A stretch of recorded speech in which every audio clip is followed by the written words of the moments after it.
আমার এই প্লেলিস্টটা ফলো করলে আপনার ভালো একটা প্রিপারেশন হয়ে যাবে। মুসলমানদের ইতিহাস 570 থেকে 750। প্রশ্ন: প্রাক ইসলামী আরবের সামাজিক ও রাজনৈতিক অবস্থার বিবরণ দাও। এটা আরেকভাবে আসতে পারে, ইসলাম পূর্ব যুগের আরবের সামাজিক ও রাজনৈতিক অবস্থা আলোচনা করো। আমি জানি আপনারা এগুলা জানেন, পড়ছেন, বাট এখানে গুছিয়ে লেখা আছে, একদম গোছানোভাবে লেখা আছে, খুবই স্মার্টভাবে লেখা আছে, এবং যেভাবে আপনি মুখস্থ করতে পারবেন ওইভাবে বলে দেওয়া হবে। জাস্ট কন্টিনিউ করেন। উত্তর: প্রাক ইসলামী আরবের সমাজ ছিল গোত্রভিত্তিক ও অব্যবস্থাপূর্ণ।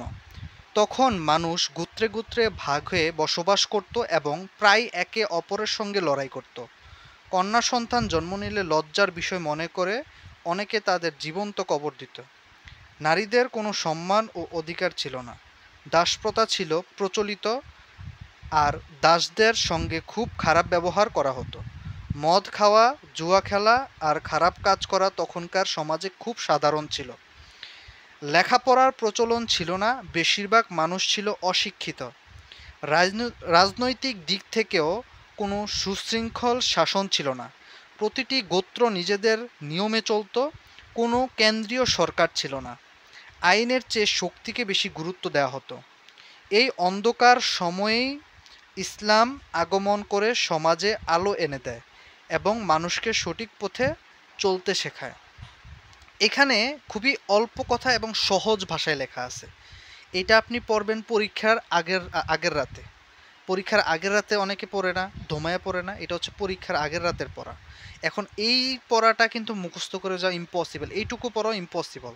আপনাকে পড়তে হবে কিওয়ার্ড মনে রাখতে হবে। এখানে সিকোয়েন্সিয়ালি এই অ্যান্সারটা যেভাবে লেখা হয়েছে ওই সিকোয়েন্সে এখানে কিওয়ার্ডগুলো লেখা হয়েছে। আপনি জাস্ট কিওয়ার্ডগুলো পরীক্ষার আগের দিন রাতে মুখস্থ করবেন, ভালোভাবে রিভাইজ দিবেন, আপনি পরীক্ষাতে সুন্দরভাবে স্মার্টভাবে অ্যান্সার করতে পারবেন। বানায় লিখতে হবে না, বানায় লিখবেন অবশ্যই, বাট বানায় লেখার মধ্যেও একটা ধরন আছে।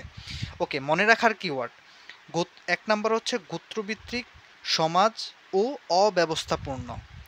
2 নাম্বার কিওয়ার্ড হচ্ছে গোত্রীয় দ্বন্দ্ব, নারীর অবমাননা, দাসপ্রথা, জুয়া, মদ্যপান, নিরক্ষরতা, কেন্দ্রীয় শাসনের অভাব, আইন শৃঙ্খলার অনুপস্থিতি। আপনারা যদি এই কিওয়ার্ডগুলো মুখস্থ করে যান, এই কিওয়ার্ডের উপর ভিত্তি করে একটা লাইন বানিয়ে লিখতে পারবেন না। জাস্ট এই যে গোত্রীয় দ্বন্দ্ব, এই কথাটা যদি আপনার মাথায় আসে, আপনি কিন্তু এটা দিয়ে একটা বাক্য গঠন করে ফেলতে পারবেন, আপনি যদি কাহিনীটা বুঝেন।